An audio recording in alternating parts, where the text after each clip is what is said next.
evil is back. The Drool King Lotor has returned with a dark energy that can destroy the galaxy. Our only hope? The Voltron Force, a team of 5 heroic pilots that control 5 awesome robot lions. When Lotor's monstrous road beasts attack, the lions come together to form Voltron, defender of the universe. Oh, let's Voltron! Oh, let's Voltron! Oh, let's Voltron! Welcome, Voltron fans. This is Marc Morell, your host for Let's Voltron, the official Voltron podcast. We're here for another exciting episode review from Voltron Force, and I have my co-host here, Greg Tyler. Welcome, Greg. Hello, Mark. Hello, listeners and viewers across the internet and the universe, near and far. It's great to have you back on Let's Voltron. And this is a fun episode, and we have someone who's really cool to help us review this one. Yes, we have a special guest. We met Natalie at VoltCon 2021, and Natalie was also the winner of the VoltCon cosplay contest, dressed up as Pidge from Voltron Force. Let's welcome Natalie. Hi. Hi, Natalie. Welcome. How are you tonight? I'm good. Been getting ready for this. I got my VoltCon from the contest, and I've got my Ninja Star too. Oh, nice. Very nice. Yeah, That's that was awesome. a really great costume. You don't see too many people cosplaying in Voltron Force wear, so that was great to see. That was a lot of fun to do and make. I had such a blast being there and looking at everyone else's cosplays, and it's always fun to see people cosplaying stuff from Defender of the Universe and the older Voltrons. Absolutely. So have you done a lot of cosplaying? No. No. Was this your first go around, or had you done it any times before, or? I went as Defender of the Universe Pidge in VoltCon year 2. Okay. I wasn't there that year, so that must be why I don't remember. So you're a big fan of Pidge. Mm-hmm. Okay. So are you also somebody who, did all of this cosplay your stuff yourself, or did you buy some things and then also make some things? How did you do it? Everything for my cosplay was handmade, except for the visors, the light up visors. I got those online, but everything else handmade. The VoltCon was made of EVA foam. I made the Ninja Star out of resin, did a bunch of sewing for the suit. That's great. Did you teach yourself all of those skills for those costumes, or did you know how to do some of that?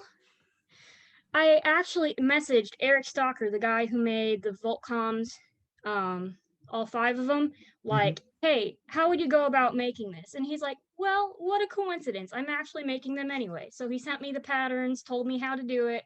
And through some sort of miracle, I was able to turn his instructions into something physical.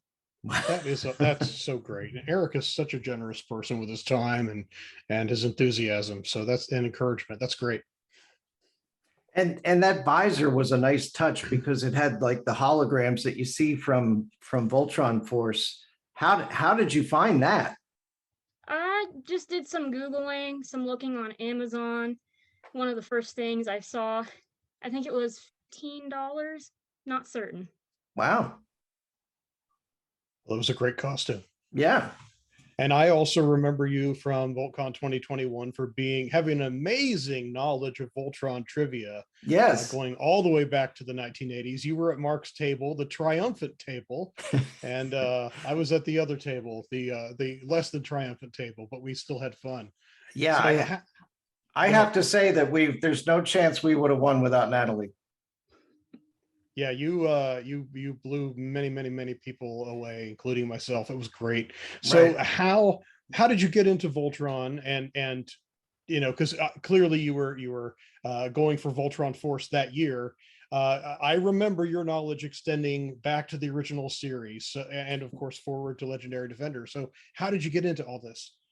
Well, my dad showed me Voltron when I was a little baby. I've been watching it ever since then.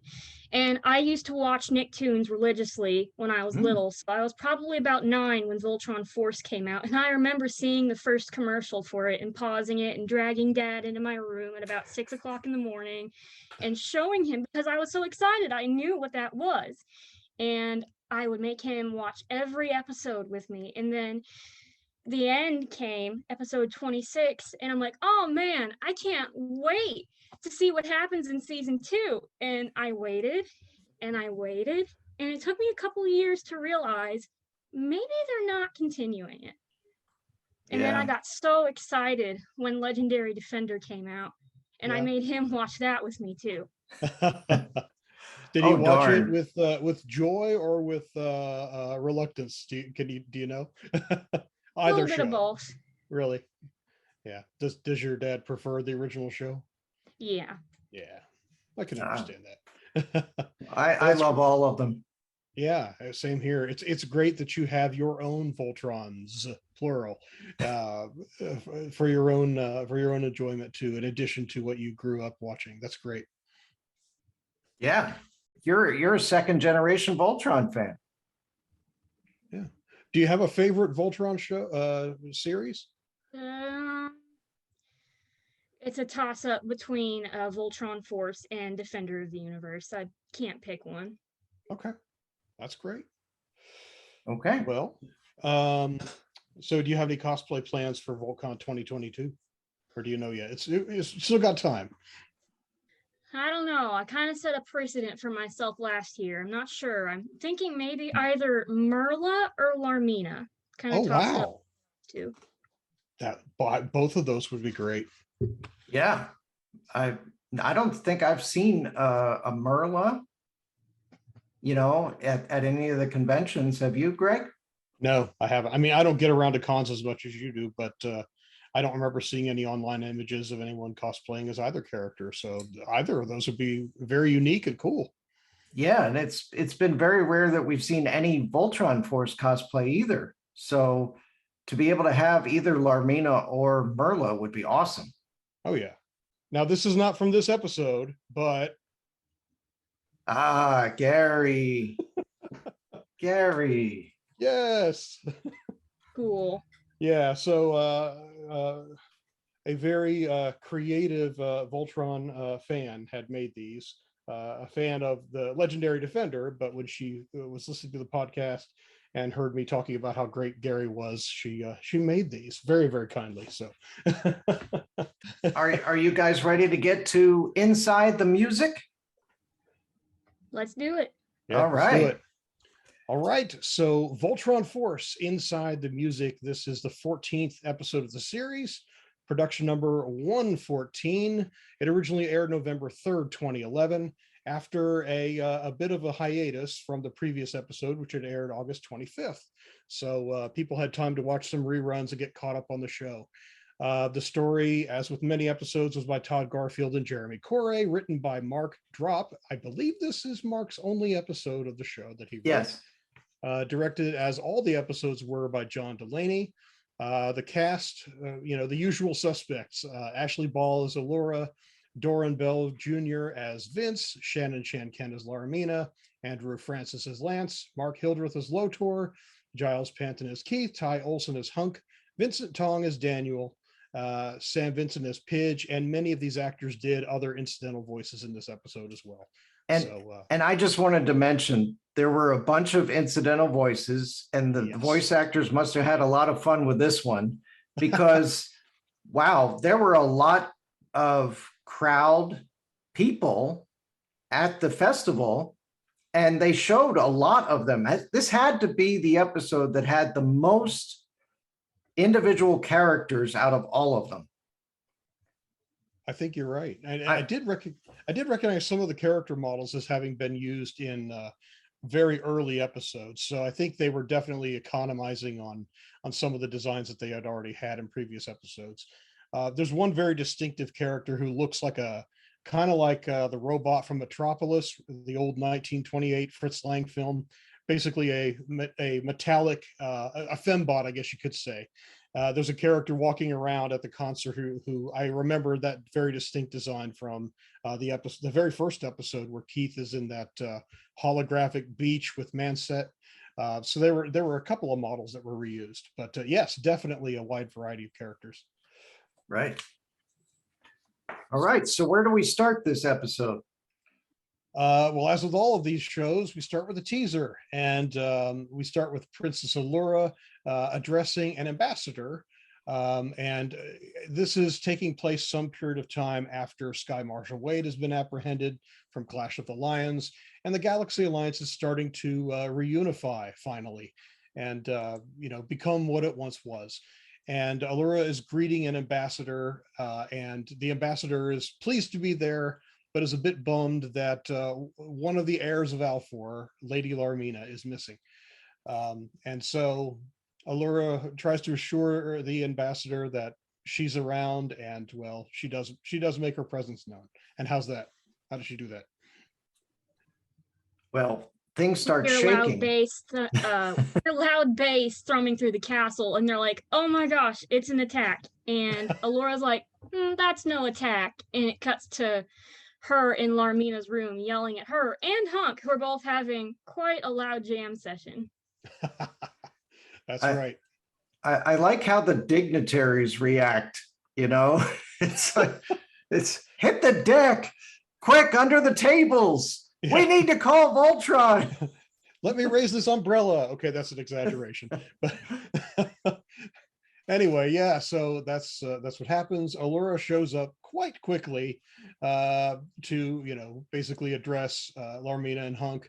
And I love the bit where Hunk says, at this volume you can hear subtle artistic touches, like someone shouting out your name in the middle of the song. And of course it's really Allura really shouting out names. So that was the teaser. Yes. So basically Larmina talks about not wanting to do diplomatic stuff and royal stuff, and Larmina basically dangles a carrot and says, hey, there's this galactic music festival coming up, but since you don't like to do royal things, I guess you don't want to run it. Well, of course she's all about that. So she decides she wants to do it, and that's pretty much it for that scene. There was actually a line I was kind of surprised they said. What was that? When Larmina was talking to her, saying, I want to serve Aris in combat. She said, as a member of the Voltron Force, surely the people can appreciate the difference between kicking butt and kissing it. I think that line got through because they didn't say kissing butt. Right. I think that pronoun is what got that line through the censors. Exactly. Yeah. Yeah. Yeah. So I did rather awkwardly blow through the break between the teaser and Act 1, but Mark, you had helped to notify when that happened, and that was after Hunk's cool line about Allura. So we're now in the middle of Act 1. I sort of jumped into that. So now we're in this garage, and a member of the band, the Zarkonian Freaks, is on the monitor, and Larmina's watching it from, this is the schoolroom, right? Yeah, the cadet classroom in the Castle of Lions. Yeah. And the song is called War and Peace, which is pretty fun. And let's see, so she says the Zarkonian Freaks are in, and Larmina's just super excited that her favorite bands are getting to join the concert. And what's this band that Daniel mentions? Spillproof Lid. Isn't that awesome? And it sounds like a real band these days, doesn't it? You realize that a spillproof lid is really a sippy cup. So which sounds better? The sippy cups or the spillproof lids? The sippy cup. Yeah, definitely. If they all dress up like fuzzy teddy bears or something. Yeah. Yeah. But yeah, that's fun. And of course, Zarkonian Freaks is one of this show's very few direct references to Zarkon, which is fun. Because he never really appears in the show, other than in the form of a statue in an early episode that Lotor destroys, without referencing who that character is. Right. So that's pretty cool. Okay, so what's going on here? Oh yes, Keith is a little less than enthusiastic about all this activity.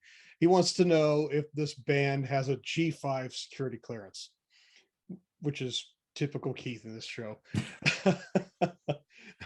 It's like, got anything to put out the fire there? Yeah, just get Keith on the case. So he wants to do a security check on everyone. And his concerns are valid. He's just a little bit of a stick in the mud about how he presents his case.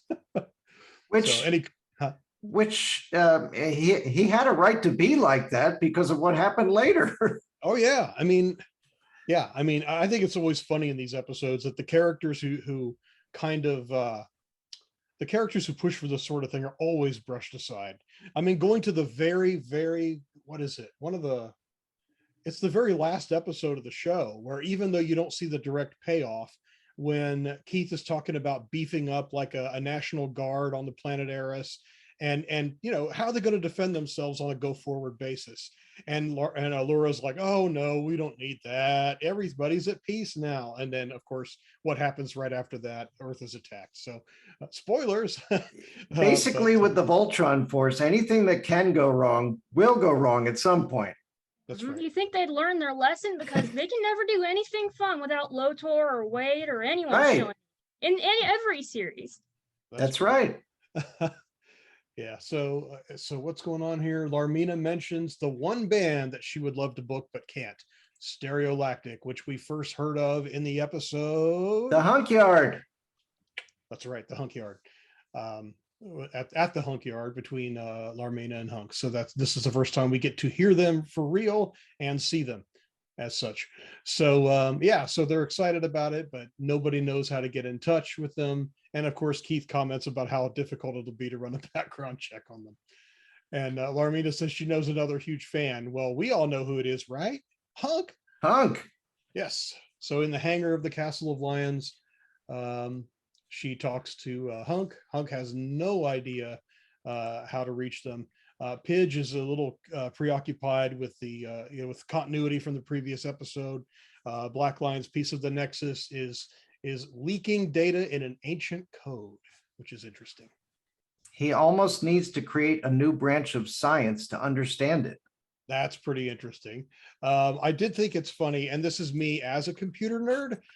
When you see the actual symbols on the screen, I'm thinking, well, if it's data, it's just ones and zeros. How do they know what these symbols are? But that's just me. And I already thought that there was a language specific, science already out there. Yeah, but this is of course ancient. So, Okay. Yeah. So that's a bit of a thing. And Hunk, of course, has no idea how to reach Stereolactic, but another person, a very unlikely person, seems to know, and that's Pidge. So when do you remember, I mean, this is a long time ago, but do you remember when this show first aired? Do you remember what you might have thought during this scene at all? I don't remember, I have to say. It's kind of, you kind of think, is Pidge part of this band and he's just eluding us? Yeah. I mean, and of course, this is before we learned that not only is he an amazing DJ and of course a super genius and a member of the Voltron Force, we don't yet know that he's also a ninja scientist. So that's another angle to his character. I fully believe if the show had kept going, they would have kept revealing more things, like professional skateboarder. There you go. Excellent at needlepoint. So he's a tech ninja scientist.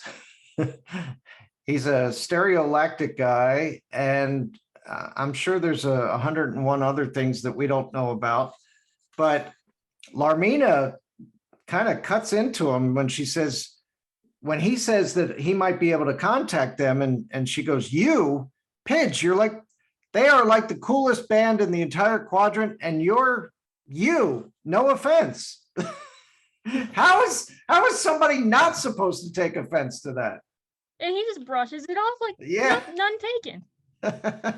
That's because he knows. But yeah, I just think that is pretty funny.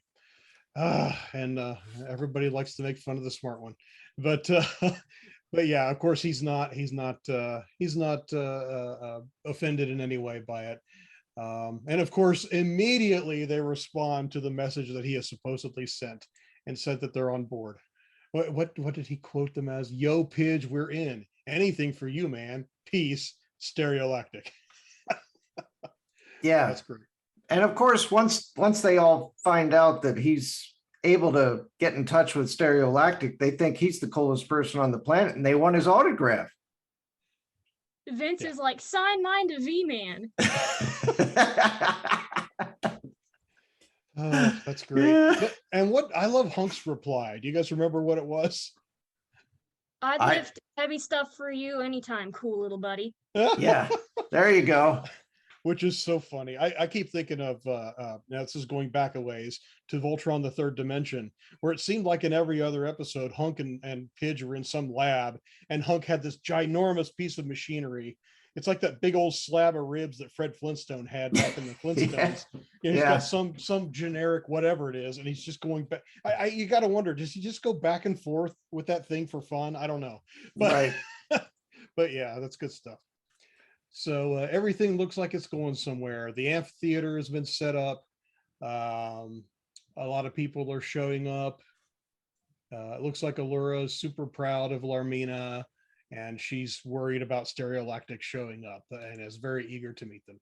One of the cool things that they did around the venue is they put the 5 lions. Yeah. That was really cool. Yeah, that was and totally unnecessary. Right. Except, well, for plot reasons, it becomes very useful. Yes, for security reasons. That's right. But they do make very nice looking display pieces in the meantime, don't they? Yeah. So Allura lets her know that she's proud of her for pulling off this great festival. Yeah. And then we have another Keith moment. And what's that all about?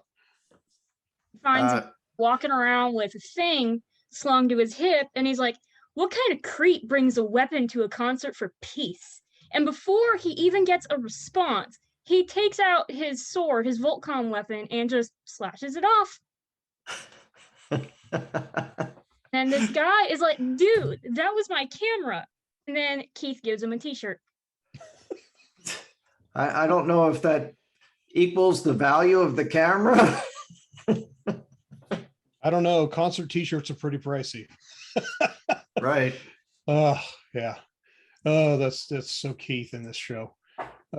Anyway. I think it's kind of funny though, in this day and age, we all have phones that have cameras on them. Mm-hmm. You know, a camera is just one small part of a phone these days. It has many other things, calculators, flashlights, all these other kinds of things, right? Mm-hmm. But yet he had a separate thing that was just a camera alone. Well, I'm just saying. Well, you know, I was thinking of, gosh, what was that? There was a handheld camcorder. I can't remember what that, it was called a Flip. And this is in the early 2010s. And the smartphones were just becoming ubiquitous with all the cameras and the video and all that stuff. But still, those things were very popular for a very short period of time. So maybe in the far future, there will still be a market. I'm kind of doubting it, though. Yeah. Yeah, we had talked about that when we did the episode review where it was the Predator Robeast and Larmina had this camera that she was going to have them go out on their own vehicles that they had made. Yeah, the Digipix. Yes. Right, the Digipix. That's what it was. Yep. Mm-hmm. So we had talked about that previously. Yeah, it's fun how these shows are always a product of their time, and that's just the way life is. Yeah. But fun stuff. And it's kind of interesting that the whole Minority Report thing going on in Voltron Force with all the touchless interfaces that people can slide around and move isn't really done to that extent, even just Voltron Legendary Defender. It's like they went, I mean, they had some of that, but they still had a lot of traditional display screens and things of that sort. So it's almost like the needle went way into Minority Report and Voltron Force, and they dialed it back a bit for Legendary Defender. Okay, but there's going to be another part of the hologram stuff that comes later. Mm-hmm. Remind me to talk about, because this is something, the Voltron Force has been able to touch these holograms and everything, right? Mm-hmm. To get things done. Mm-hmm. And even the seating in the Castle of Lions control room is sometimes glowing as if it's holographic. Right. Yeah. we're going to see something else that the holograms do that we've never seen before. Yeah. So Yep. let's go ahead. Let's keep that in the backs of our minds. Yes. So what happens here? Larmina was asking Pidge about stereolactic, and Pidge says they're not here yet. And then Larmina's getting antsy, and Alora reminds her that today's about peace and everything. So cool it. Yeah, there won't be a lot of peace though if a lot of fans don't get to see their favorite bands. We all know how that can be.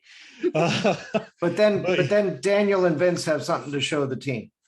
Yes, this would have been a perfect moment for Keith to say, "I told you so," but he doesn't. So they get pulled back into a video area, and Daniel's been watching. Why he's watching them right now of all times is kind of interesting. But they're reviewing the little intro videos that each of the bands had submitted, and they find a little bit of a 1 second clip in a video from the Venus Flytraps, also a great name. And the video cuts out for a second, and I'm assuming that it was compressed, time compressed, because it plays out a lot longer than a second. It's a video from our good old friend King Lotor. Can I mention something real quick though? The Venus Flytraps, that has to be a WKRP in Cincinnati reference. I hope so. Yeah, I mean, it has to be. I hadn't thought of it, but yeah. The writer using a reference from WKRP, that would have been great, because that was one of the DJs from WKRP. Yeah, that's a great point. I had not thought of that. In Cincinnati. Yeah. Yeah. Okay, good deal. So I just noted that because I usually pick up on some of that stuff, but I'm glad you noticed that, Mark. So Lotor is basically talking about how pathetic everyone is because everyone's talking about peace and unity. And Lotor basically says, enjoy the show. Welcome to the era of chaos. Enjoy the show. And now everyone's worried that there's someone in the crowd who's probably a Drool agent, because they tampered with the video very recently. So I'm not sure why they're watching the videos now, but regardless, they've noticed the problem, and it's a big one. So that's Act 1. So yeah, the whole thing here is to make it as foreboding as possible. They open the curtain and they say somebody out there is a Drool agent, right? Mm-hmm. So they're still only thinking this is one person, right? All right. But the video that they showed, we get to see it for that little bit. But then when we come back from the commercial break, going into Act 2, they start with showing the video again. And the dialogue is different when we get right back.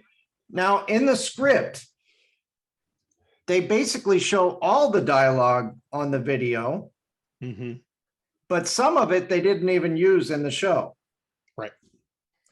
Yeah. So thanks to World Events Productions, we have access to the 5th draft script with voiceover edits in it. So it should be as close to final as there probably was. But there are still some minor changes like this one. But only on Let's Voltron, the official Voltron podcast, can you hear the entire video. That's right. So he starts off with saying, how pathetic you are, gathered to usher in peace and unity, all a fallacy. Welcome to the era of chaos. To usher it in, I shall turn your festival into a mad circus of Hegarium. You shall witness its astonishing powers firsthand before you perish. Enjoy the show. So that's the entire thing. Mm-hmm. The thing that you heard first was up until welcome to the era of chaos, and then he goes right to enjoy the show.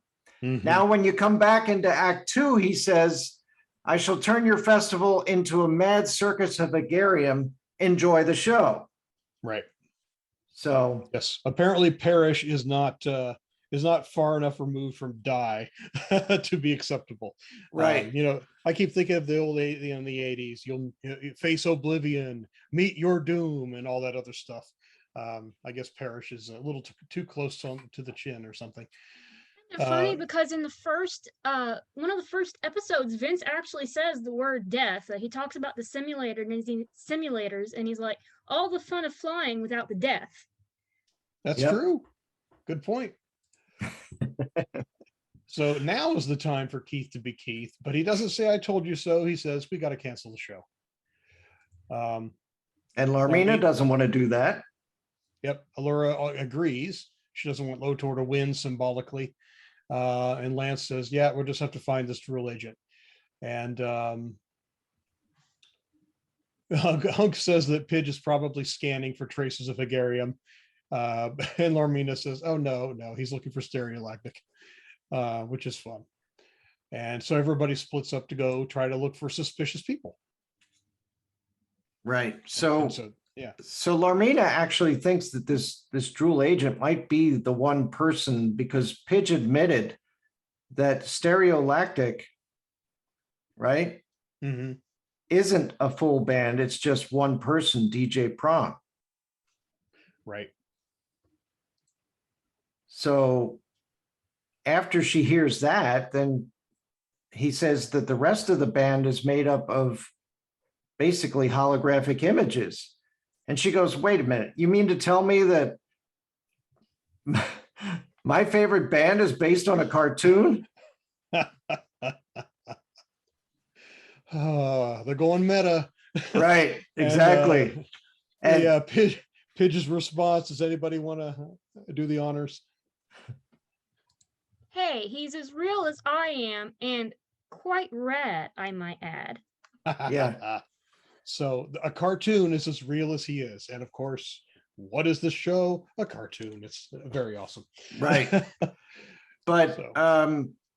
As Larmina's telling Daniel that they have to go find him, and Daniel says, well, shouldn't we be looking for the Drool agent? And she says, I'm thinking it might be the same person.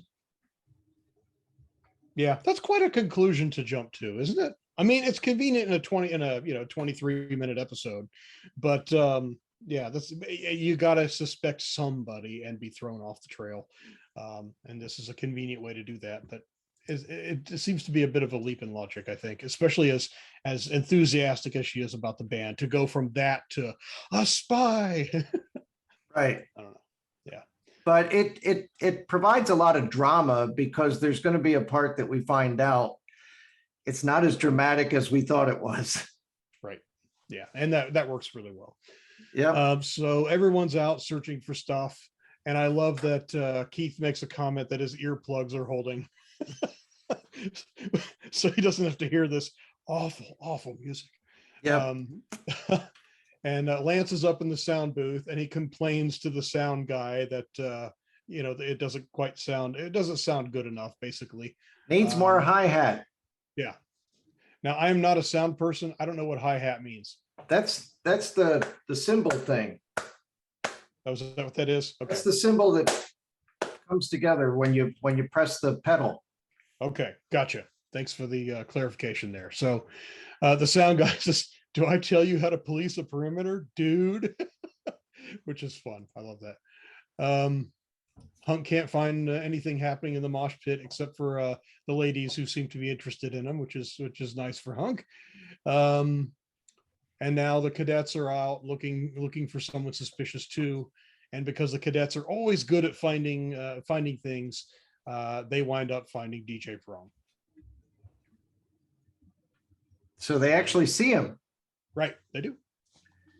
And they start going after him, and as soon as they call out his name, he runs the other way, and Vince didn't expect that reaction. Mm-mm. He's reclusive, but he certainly wouldn't run away if you called him out by name. So they wind up ultimately. He winds up hiding in a dumpster, right? Is that basically the chase scene that ensues? What I like about that is we haven't gotten to episode 16 where it's revealed that that Pidge is a ninja, but in this we watch him run, and he's dodging and jumping over things that even Larmina is having trouble getting over. So I like to think of that as some nice possible foreshadowing. That is a great point. Yeah, another thing that happens before they eventually get to the end of this chase scene is that Daniel thinks he's on top of him, and then all of a sudden he reaches back, presses a button, and all of a sudden the Voltcoms go inactive. Yeah. How does that happen? And that really convinces Daniel that this has to be a dual agent. Right. And so they eventually catch him in a bunch of garbage. Yep. And he basically says in his electronic voice, his flanged voice, sounding almost like Soundwave from the original Transformers cartoon, now you force me to do this. He pops off his Tron Legacy helmet, and who is it? It's Pidge. He basically pressed a button again, and his helmet disappeared. Yeah. Okay. More Armina high-tech than said, "You better hope that thing can vaporize us." Yeah. Yeah. Right. So they find out it's Pidge, and Daniel says, "My brain actually hurts." That's a great Daniel line too, isn't it? Yeah. And so Pidge basically explains that he just wants to keep his true identity secret. He wants to avoid the freakiness of fame, and doesn't want Stereolactic to interfere with his main duty, which is being a member of the Voltron Force. Right. And it is interesting that he has this concern about it. I would argue that this is foreshadowing too, although it seems to lean in the opposite direction of the decision he was going to make later in the series. He knows how to prioritize conflicting, things. He knows about conflicts of interest, or, sometimes you got to make a tough choice between different things. And as of now, he's choosing the Voltron Force over Stereolactic. Right. And so, yeah. So then now at this point, they have no idea who the dual agent is. And in the meantime, DJ Prong goes out on stage and demonstrates to the universe. This was a surprise to Larmina, but now it's revealed to absolutely everyone at the concert that the other members of Stereolactic can appear out of thin air. Maybe they're holograms, maybe they're not, maybe it's just a visual effect in the minds of the audience. But that's fun. So, well, this is the first time they ever performed live. That's true. So I gotta ask, what do you guys think of the music choices for these different bands? Since we're now going to hear Stereolactic, sci-fi often struggles, live action, animated, with showing any kind of music that isn't classical music. So what are your thoughts about the music in this show? Okay. I'm going to go back and I'm going to reference Buck Rogers. Yes, I was going to say the same thing. Okay, because there was an episode in Buck Rogers, and that was an episode where it was a band and they were playing some really fancy, sci-fi instruments, right? Yeah. And it was like a electronic dance music. Okay. And the dancers who were dancing to it were using some kind of weird tubing type of stuff that they they're like the tube lights that people like to put in their rooms to decorate around the ceiling. Yeah. So I mean, they were the Galaxy's favorite band, and they played this type of dance music that was very electronic and very danceable, but that was the popular music of the time. Whereas in our day and age, we have many different genres of music. And it even gets mentioned earlier in the episode here how Alora mentioned to Larmina that it was going to have all kinds and styles of genres of music. But all these bands seem to play electronic dance music. Right. So I don't know if sci-fi, just catches on to that maybe that is the music of the future. Maybe. Do you have any thoughts on this, Natalie?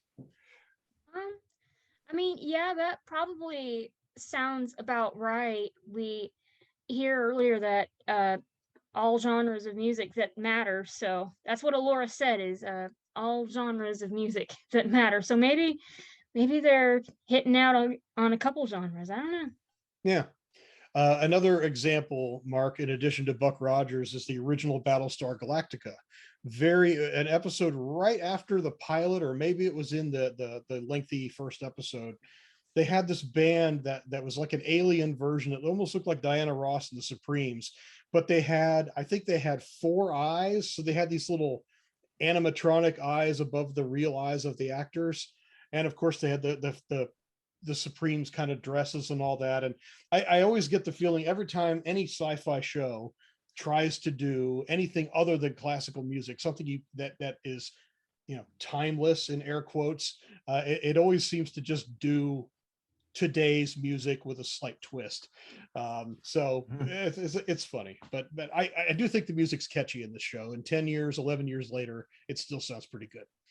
And I think it also may have to do with instruments in the future, because a lot of, future instruments might be electronic based and not something that you're putting together with wooden strings. You know what I mean?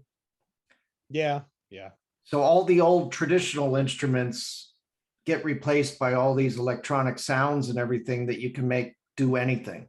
Yeah, I guess that's possible. I do hope that there are more genres than, or maybe what we're hearing, because our ear is so used to what we call genres.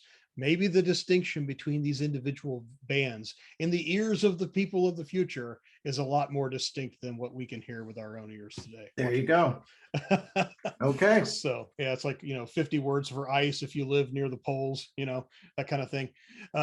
Okay. So, yeah, so Stereolactic's on stage, and one thing DJ Prong says to the crowd is, "War is waste, peace is progress, the future is now, Stereolactic." So that's fun. And now we're about to find out who the Drool agent is, because we go to the sound booth again, and Lance now tells the sound guy to boost the bass, and the sound guy chooses to boost Lance instead. Right out the window. Yeah. Whoops. At least he doesn't fall as far as he did in the previous episode when they fell out of Voltron, or were ejected out of Voltron. Yes. So yeah, that happens. And so the sound guy basically pulls out a high-tech, what they call injector, jams it into the jack in the soundboard, and it turns out to be Hegarium. That Hegarium is some really, really plastic stuff that can do all sorts of things with it. So here's the thing, though. The Drool agent looks like somebody from Aris. Yeah, so what do you guys think about that? I know he doesn't look like the typical Drool.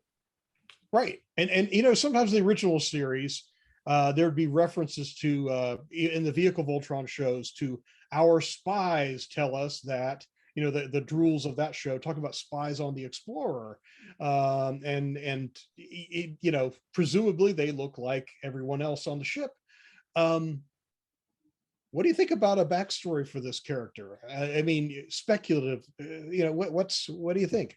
So, well, I know in the episode Roots of Evil, Mayhawks and Lotor talk at the end of it, and Lotor goes, "What say your spies on Eris?" And Mayhawk is like, "My creation did not live up to my expectations." So I mean, we do get confirmation that there are spies on Eris. So, it is implied indirectly that the past wars, which Allura would call the Zarkonian Wars, later in the show, I think it was in Roots of Evil, that very episode, those large tunnels where people would hide. They don't talk about all of the backstory of what happened, but there's enough to suggest that at least the broad strokes of the original series could be thought of as a backstory for Voltron Force. And given the issues in that show touches on them very lightly too, but the issues of people of Eris being captives and slaves of people on planet Doom, It does make you wonder if there are some sympathizers or people who are doing nefarious things to win the freedom of their loved ones and things like that. That certainly happened in the original show sometimes. So maybe that's going on. We don't really learn anything about these spies, though.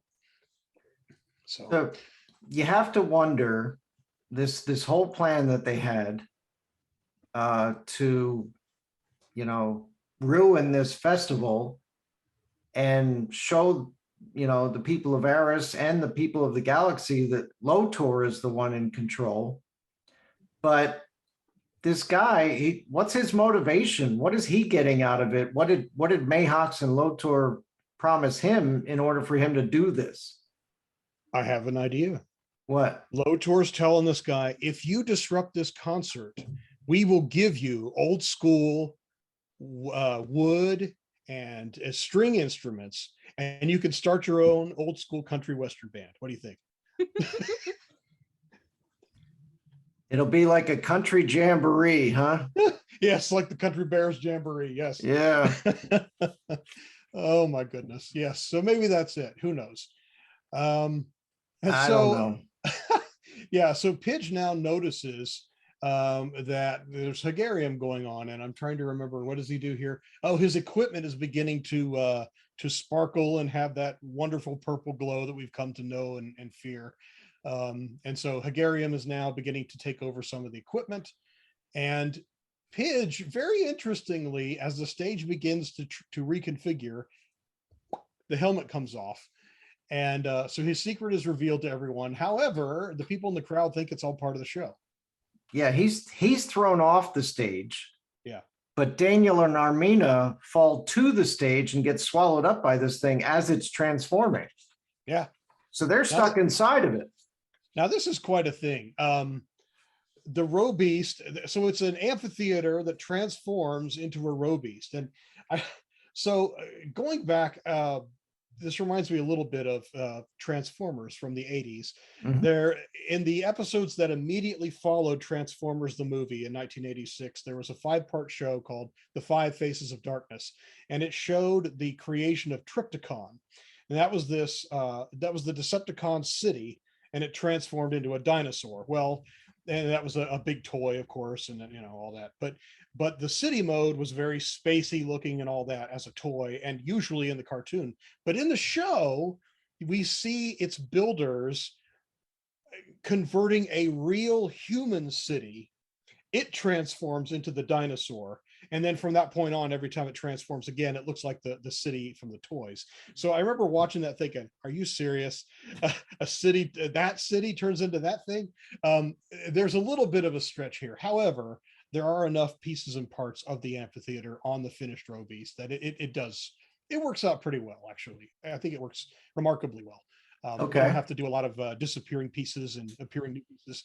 You know how the Syncline Beast is formed in Legendary Defender, and how they transform the Atlas, and you literally see parts of the vehicles vanish and new parts appear in their place to kind of let you accept the fact that something that looks like a brick now looks like a basketball. You know what I mean? That kind of thing.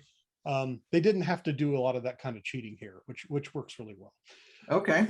So now you have a Roe Beast, and I love Keith's line. Larmina didn't plan this. No.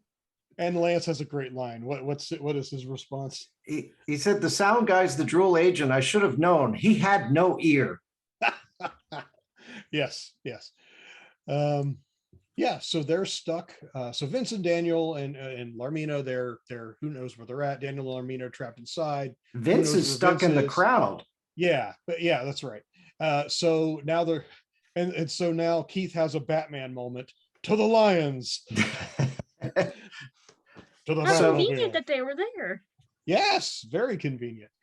I love some of those early Defender of the Universe episodes where the characters can't use their zip lines and shuttles to get to the dens, and they have to run on foot sometimes. That could have been a really fun bit here, but I think it would have majorly slowed down the action. Yeah. So here's a key thing, though. He says, we got to form Voltron to the Lions, right? Mm-hmm. They form Voltron without going through the whole, the whole transformation process that Yeah, we well, we normally don't see see. it. We don't see it. It's like the first episode where Daniel's looking up at the sky and he sees the lions. It looks like they're having a five-way collision. And then they cut to the stock sequence of the lions coming together. And we could just assume, we're not listening to them, but they're probably going through the whole technobabble rigmarole. But it makes it so much better when they form Voltron again later. Spoilers, yes. Yes, so they formed Voltron, and the crowd is really loving it. So this is quite a show for them, although a lot of them are beginning to run away as well. And Keith's saying, we got to be careful because Daniel and Armina are inside that thing. I have to wonder what careful means when you're fighting a row beast that has two of your friends inside, but form blazing letter opener. Yeah, you kind of have to know where they are in that thing in order to know where to hit it. Yeah, it's like Hunk. Should we poke it? I don't know. And then, so then the row beast begins to attack in a very unique way. The script describes this as, well, and the episode, Pidge is about to describe it here as Sonic Hagarium. So Hagarium sound waves. Interesting. That's some very versatile stuff. And so The duct tape of evil. Yes, that's right.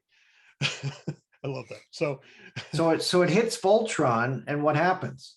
Voltron splits into the 5 lions. Right. Yes, not with that sound though. It's a more exciting sound.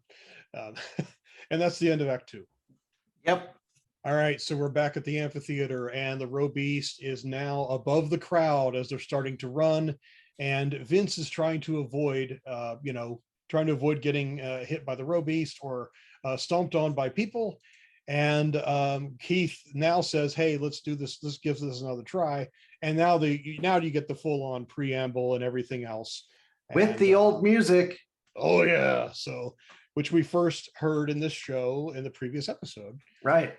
I did have a conversation, a brief exchange with a fellow old school Voltron fan just today on Facebook, where I love hearing the old theme in this show. What do you guys think of it? Do you prefer the original theme they used in the earlier episodes or this one? I think this one has a little bit more dramatic flair. Yeah. Do you agree, Natalie? Yeah. Yeah. I agree as well. I like the original music, and I almost feel bad for the composer because it sounds good, but it does not have the punch that the 80s version has. And of course, I think there's some bias in all three of us that we've heard it before, and it's just awesome. I do wonder what it would sound like if they took the actual Voltron Force theme that we hear in the earlier episodes and gave it more punch. I think that would be a really cool alternative too. But at VoltCon, not didn't the is it Bob who's the son, or was it Ted who's the son? Bob Copper is the son. Yeah. Bob, I remember him talking about his father, how he didn't like it, and the composer kept going back and trying to give it more punch, and eventually he just said, just swap in the old theme. And so they did. Yeah. Yeah. It's very interesting, knowing that theme as well as we do, that they had to trim it and tuck it here in places to make it fit the stock animation that we see in the show, because it's not like they changed the editing of that. But when the original theme really, really well, as I think all of us do here, it even to the end of the series, it always at the end they do a little bit of a transition to the finale, I guess, and it always feels a little too abrupt to me because we all know how it sounded originally, but still great to hear. So Voltron's there, and Daniel and Larmina realize they're inside a row beast, and they see on a monitor, they see Voltron, and they see Voltron forming the blazing sword. And Larmina says what we're probably all thinking, this is going to be weird. Yeah, I'm going to get attacked by blazing sword, by Voltron. What's going on here? Yeah, so it looks like Hunk wants to try to cut the speaker wiring. So, Hegarium, as amazingly versatile as it is, might be susceptible to being nullified by cutting the speaker wires. But in any case, the Robeast fires another Hegarium burst at the sword. Voltron kind of gets blasted back a little bit, and Keith says to hold steady. And something strange happens. Hegarium, something strange in your neighborhood. Hegarium leaches into Voltron, and Pidge guesses that it's due to the hole in Black's piece of the Nexus. He has an idea. He wants to try something, but they need Vince, and of course, Vince is still in the crowd. So back inside the Robeast, they find the Drool agent, and they can't call the Voltron Force because their Volt comms are shut down by the Hegarium. And I do think it's interesting that Larmina says, looks like I won't be fighting my way out of this one, but she doesn't need a stick to fight. So I'm not sure what she quite means by that, but. And she says she can't fight, but she can lead her people, or Pidge's at least. Yeah. So, so she's talking about Stereolactic's people, right? Yeah, we haven't been introduced to Pidge's people back on Balto yet. So yeah, definitely. But yeah, so now we're cutting back to Vince, and he's worried about getting crushed. But then Pidge calls out, "We got you, buddy." And he gets scooped up in the mouth of Green Lion, Voltron's left hand. And so Vince says, "About time you yanked me." It's getting nasty down there. And then at that point, Pidge reveals his amazing new idea, which is to form Green Center. Yes. And so it happens.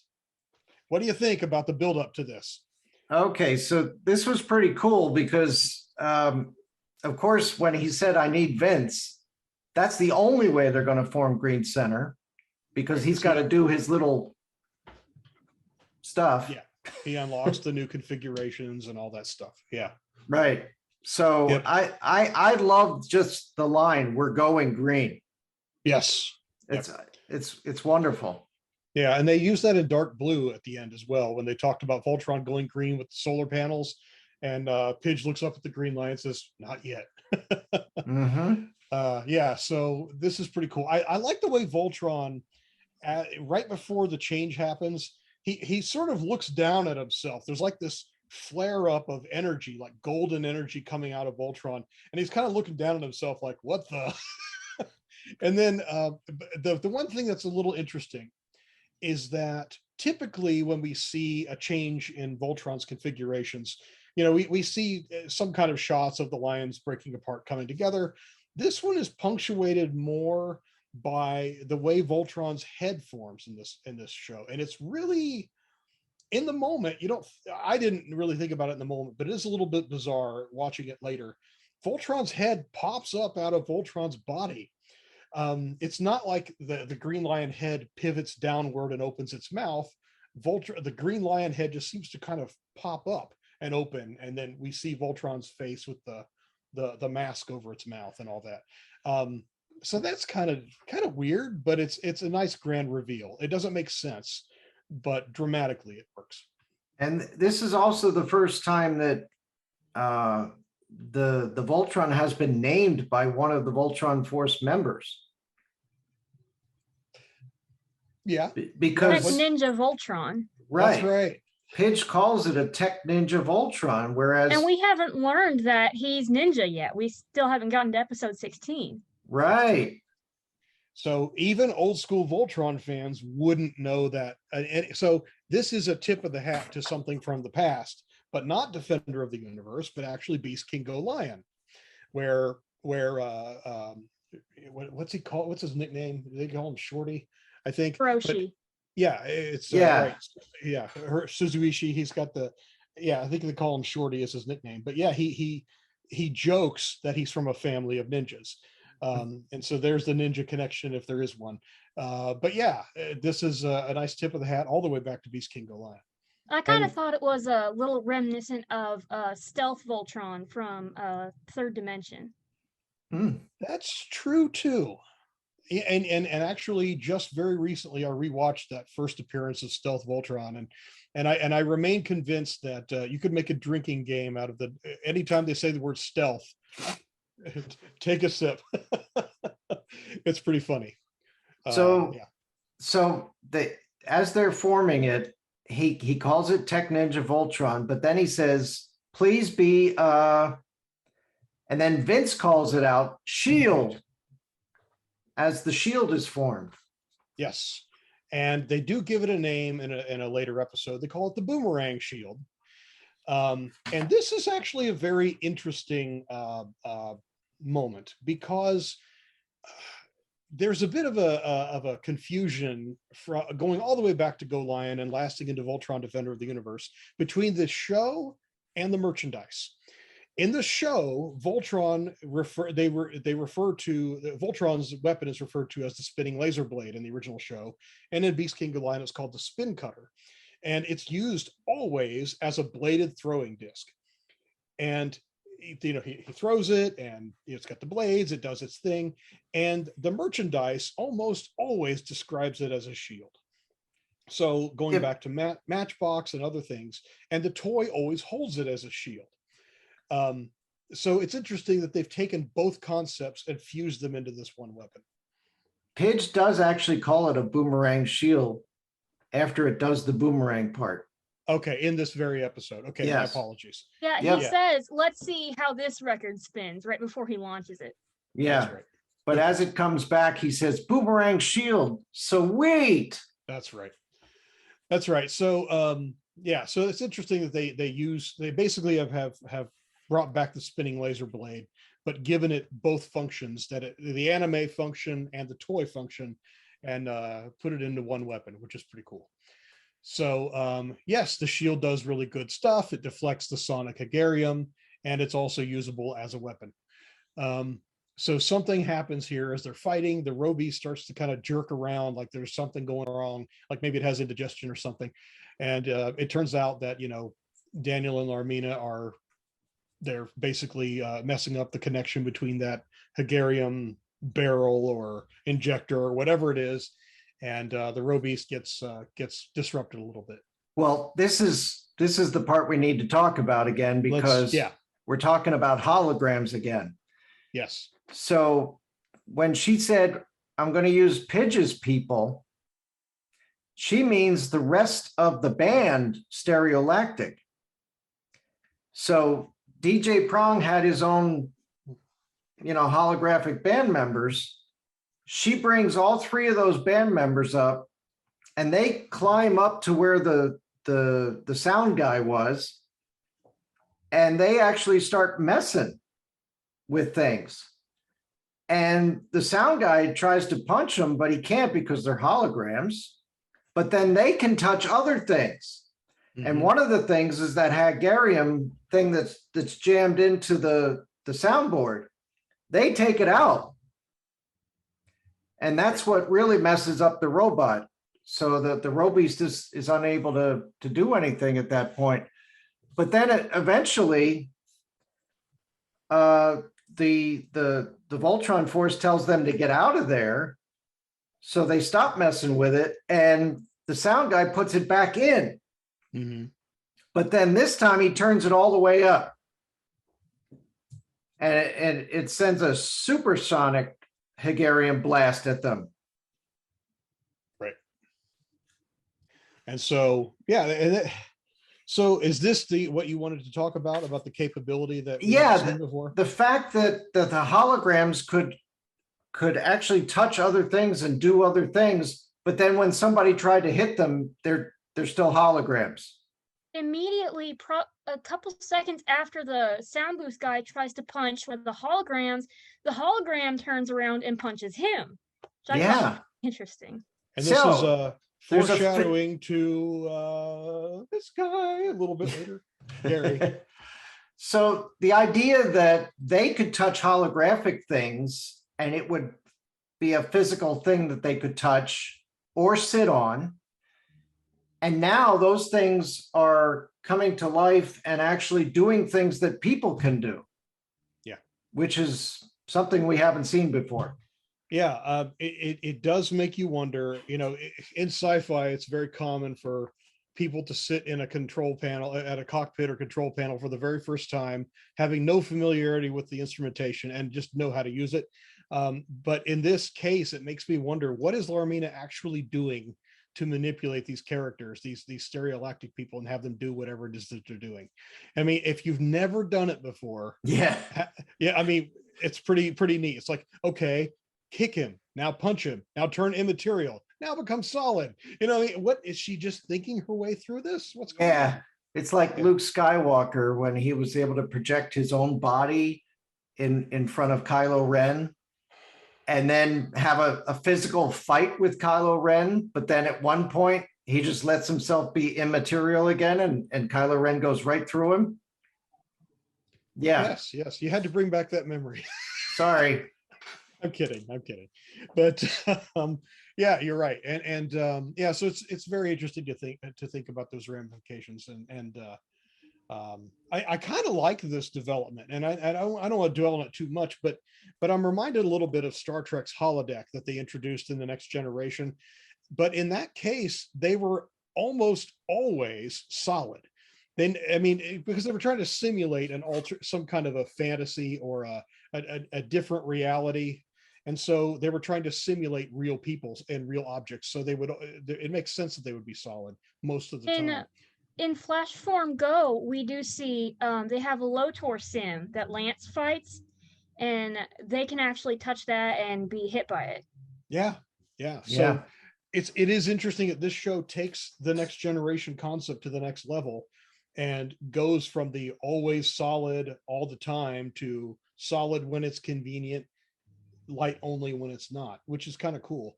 And the 30th anniversary book, Mark, you might be familiar with that. They actually talk about the weapons of the Lions. Hey, there it is. Voltron from Days of Long Ago, a 30th anniversary celebration. They talk about the Lion technology, and dating back to the original show, this show doesn't have it so much, but in the original show, weapons would very often just appear on the Lions, like the rotor missile launcher on Yellow Lion's shoulder, for example. And this book tries to explain that by suggesting that they're using some kind of solid holographic technology.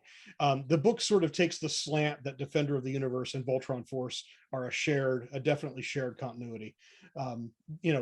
Think of that what you will. That's up to each of us to figure out for ourselves. But it is an interesting way to kind of explain it, and it sort of does bridge what we see in this show, I think. So what you looking at, Mark? I was just looking at some of the weapons capabilities of Green Lion. Okay. And it turns out that it had a 3D digital camouflage stealth package, and it had a sonic blaster, as well as the Boomerang Shield is mentioned here as well.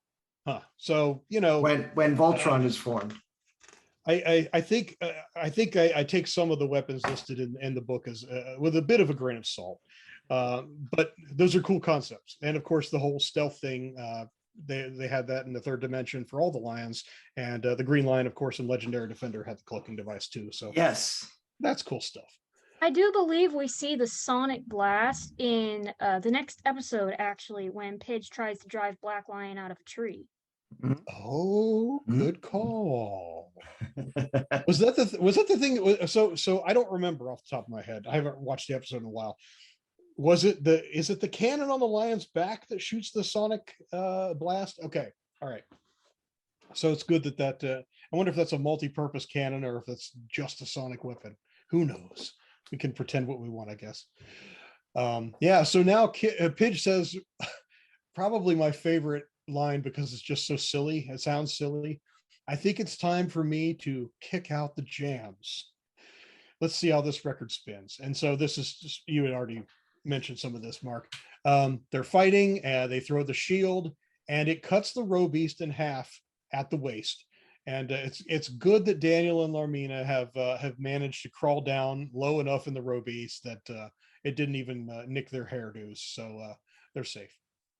And yeah, it's still weird that they're inside that thing and they're cutting it in half. Yeah.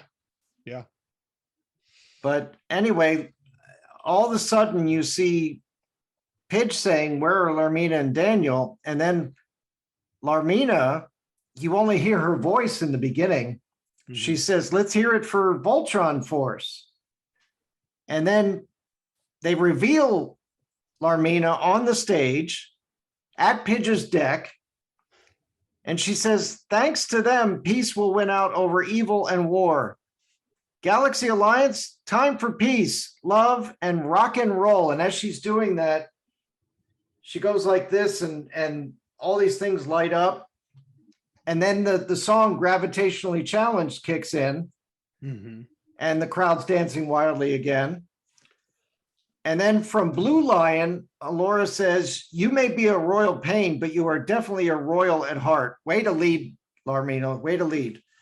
And then Pidge says, "Girl, you're putting DJ Prong to shame." And then Voltron actually dances a little bit.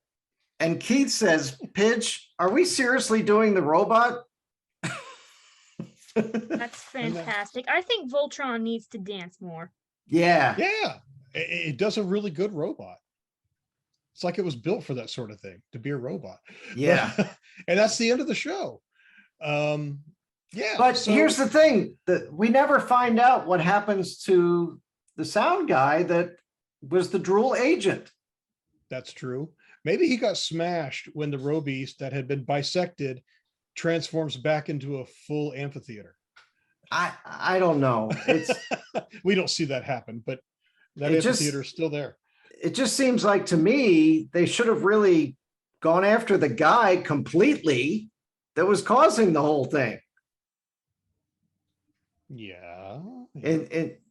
I mean, they already proved that if they took the Hegarian thing off of it, the robot couldn't do much.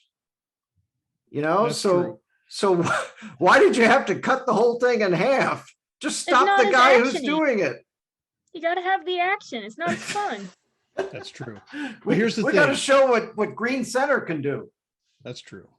Well, maybe they were just hoping that after everyone else leaves, if the spy is not from Eris, the spy will leave. If the spy is from Eris, then given how low the population of the planet seems to be in almost every single episode, it's like there are a half dozen people in the castle, give or take, and no one else anywhere unless the plot requires it. Maybe the spy would be one of the only other people on the entire planet, and they could just use Pidge's sensors to find him. But wouldn't that little Hegarian cell that he was holding, wouldn't that have set off the alarms that Pidge had set for Hegarian? But this is Sonic Hegarian. Could be a variant. Yes, it's Sonic Hegarian in a Guinness barrel or something like that. I don't know. Yeah, like Omicron. There we go. Oh, jeez. Oh, yes. So, Natalie, what do you think about the episode?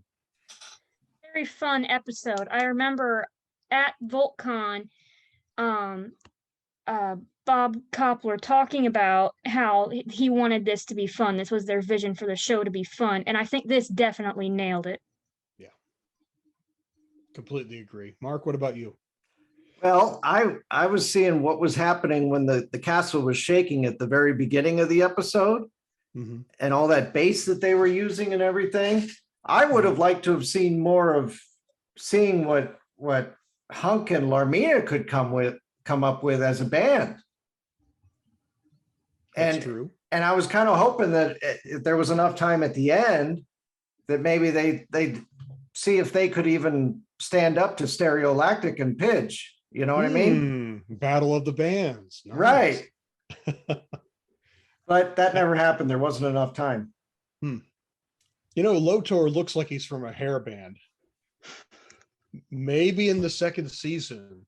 They could have had another concert anyway. Yeah. Second season. Anyway. It'd be like when the devil went down to Georgia, and they did that little fiddle playoff. I love it. Love it. I wonder what kind of music Lotor actually likes. It couldn't be death metal. It'd have to be resurrection metal. Yeah. I don't know. Anyway, he's been resurrected so many times. he has. It's like Kenny from South Park. But anyway, good stuff. Yeah, so fun episode. Do we have any Voltron news we want to share before we wrap up? I know there's a new item in the Voltron store. Actually, a couple things. Pajama pants, which I think we talked about in the last podcast. Right. And I don't have this with me because it's new and not yet released. But as a follow-on to the Super 7 reaction figure of Voltron and its successor, the metallic version of the same figure, there's a third release coming out tomorrow, or it's up for pre-order this week. By the time the podcast is released, it will be available for sale, presumably. It is seemingly a repackaging of the metal figure, and they've redesigned the blister card with the Shogun Figures logo, which harkens back to the 1970s Shogun Warriors toys that Mattel sold, and Toynami subsequently purchased the logo and the rights and all that to that name, and they used it in the 2000s for a variety of products that they made as well. Yeah, our friend George Sun owns the whole property for Shogun Warriors now. Right, that's right.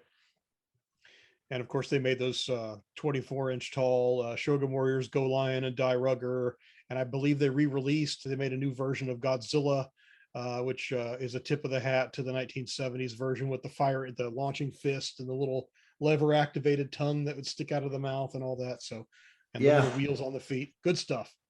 I remember George talking about one time that they were looking to put together a live-action Shogun Warriors movie.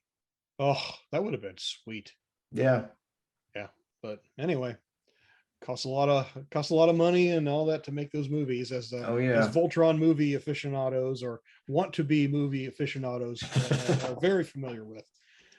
We will keep everyone posted with official Voltron movie news as the announcements come out. So yeah, but right now there's nothing official that has happened yet, and we just know that there's some people that have been mentioned, and that we're talking about a director and a co-writer and all that kind of stuff, and some producers.